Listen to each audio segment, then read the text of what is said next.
નમસ્કાર દોસ્તો, આજે છે તારીખ 23/12/24 અને અત્યારે વાગ્યા છે સવારના 2:40। આજે હું જઈ રહ્યો છું ઉદયપુર। અમારો એક ઓક્યુપેશનલ હેલ્થ એન્ડ સેફ્ટીનો સેમિનાર છે, એના માટે સવારે 7 વાગે અમદાવાદથી ટ્રેન છે, એમાં જઈ રહ્યો છું। મળીએ આગળ। મારો એક મિત્ર ઋષિ નામ છે જેનું, એ મને અહીંયા દુમાર ચોકડી સુધી મૂકવા આવે છે એની બાઇક ઉપર। સારું છે આજે ઠંડી ઓછી છે, બાકી સવારમાં જ ઠૂંઠવાઈ ગયા હોત। પણ આપણું નસીબ સારું છે કે 2 દિવસથી ઠંડી ઓછી થઈ ગઈ છે, બાકી પહેલાં તો જબરજસ્ત ઠંડી પડતી હતી। ટેમ્પરેચર લગભગ 14-15 પહોંચી જતું હતું।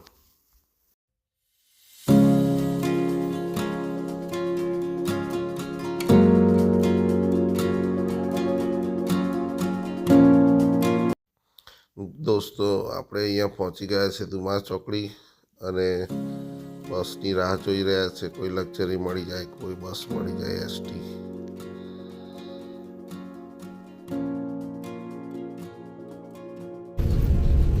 મને અહીં સુરતથી આવતી અને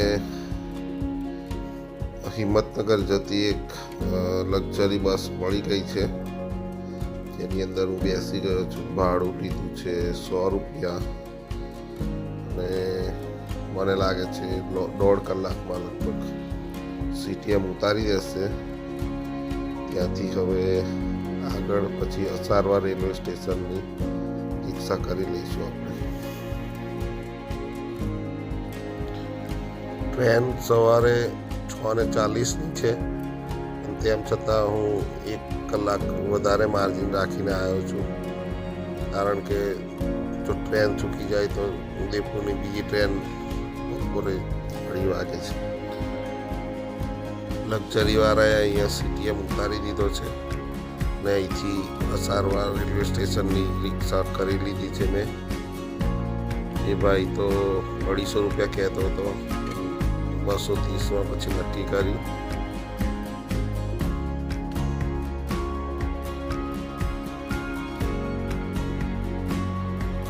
અસારવા રેલવે સ્ટેશનથી પહેલી જ વખત કોઈ ટ્રેનમાં બેસું છું।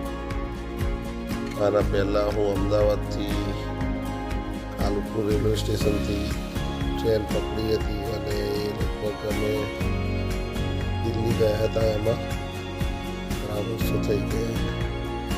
કંઈ નહીં, હવે એક ટેન્શન તો ઓછું થઈ ગયું, કમસે કમ ટ્રેન તો મિસ નહીં થાય અને આપણે ટાઈમે પહોંચી જઈશું।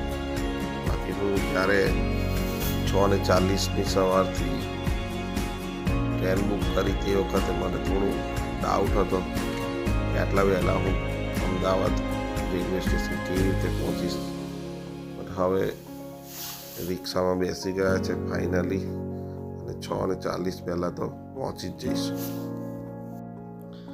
અસારવા રેલવે સ્ટેશન પહોંચીને પહેલાં તો કંઈક નાસ્તો મળે તો એ કરવો છે અને ચા પીવી છે, કારણ કે ભૂખ પણ જબરજસ્ત લાગી છે। સવારથી ચા સિવાય બીજું કંઈ જ ખાતું પણ નથી, તો નાસ્તો મળી જાય તો સારું।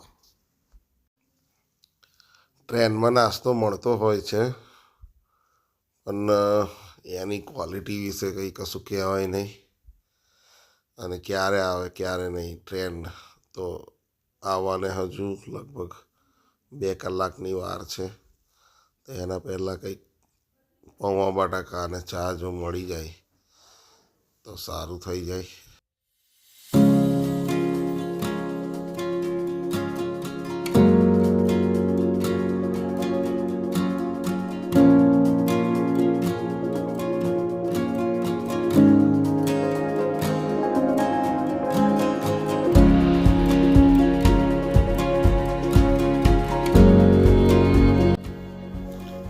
તો દોસ્તો, આપણે અહીંયા અસારવા રેલવે સ્ટેશન પહોંચી ગયા છે અને રિક્ષામાંથી ઉતરીને પૌવા બટાકા અને ચાનો નાસ્તો કરી લીધો છે હવે આપણે પહોંચીએ પ્લેટફોર્મ નંબર 2 ઉપર, કારણ કે અહીંયા પ્લેટફોર્મ નંબર 1 ઉપર કામ ચાલુ હોય એવું લાગે છે, એટલે ટ્રેન લગભગ પ્લેટફોર્મ નંબર 2 ઉપર આવશે.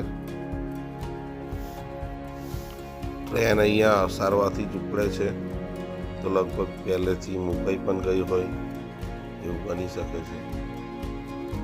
આગળ એક ટ્રેન તો દેખાય તો છે, એમાં આપણો નંબર છે કોચ નંબર C1માં જવાનું છે. શોધી નાખીએ ફટાફટ, એટલે પછી ટ્રેનમાં બેસી જઈએ. હા, આ જ છે અસારવા ઉદયપુર સિટી ટ્રેન.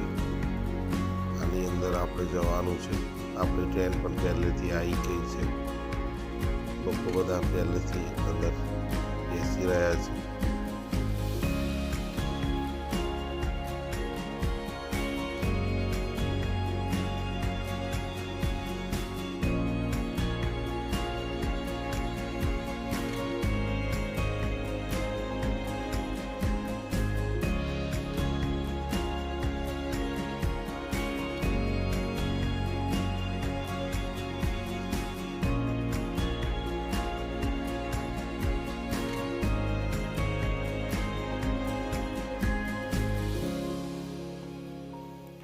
દોસ્તો, આપણે અહીંયા પહોંચી ગયા છે સિટી પેલેસ ઉપર, જે પિચોલા સરોવરના કિનારે બનેલો છે.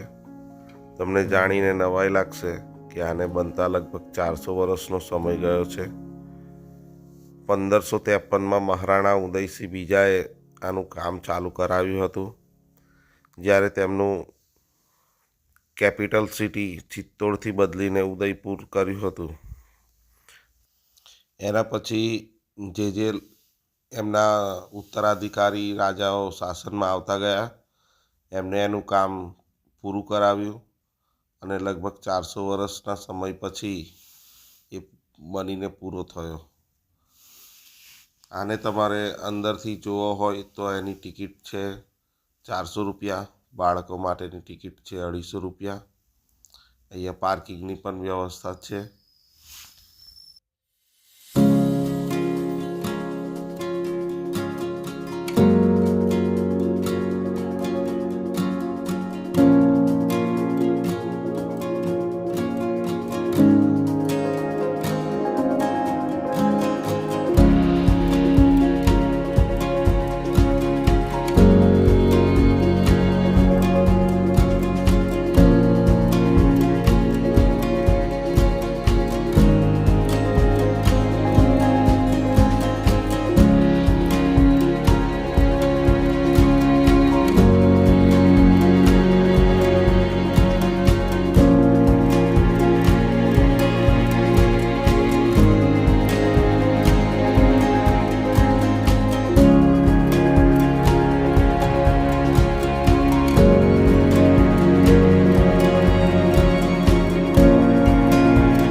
દોસ્તો, હવે આપણે પહોંચી ગયા છે ગનગોર ઘાટ ઉપર. અહીંયા આપણે મ્યુઝિયમની અંદર છે અત્યારે, અને તમે જોઈ શકો છો તે વખતના લોકોના પહેરવેશ અને એની જે વેશભૂષા હતી તે દર્શાવવામાં આવેલી છે. અહીંયા બાજુનો એક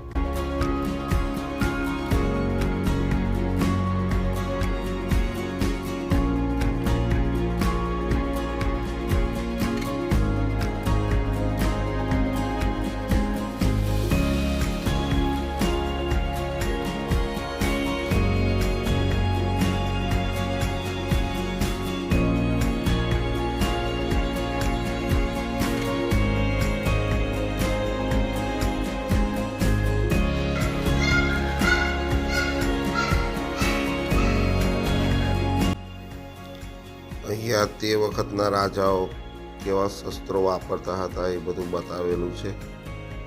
તમે જોઈ શકો છો તીર છે, ભાલા છે.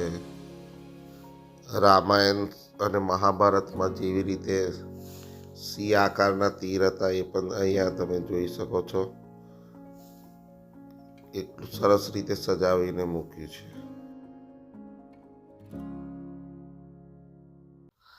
હવે આપણે આ પાઘડીવાળા સેક્શનમાં આવ્યા છે અને અહીંયા જોઈ શકો છો સૌથી મોટી પાઘડી મૂકેલી હતી અને જુદી જુદી અલગ અલગ પ્રકારની લગભગ કેટલીય જાતની પાઘડીઓ અહીંયા દર્શાવવામાં આવેલી છે.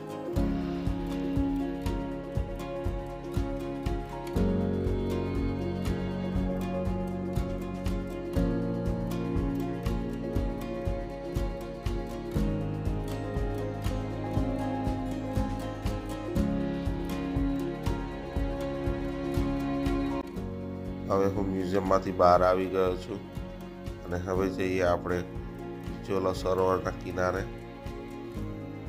અહીંયા ખૂબ જ સરસ વાતાવરણ છે, ઘણા લોકો અહીંયા ફોટા પડાવે છે.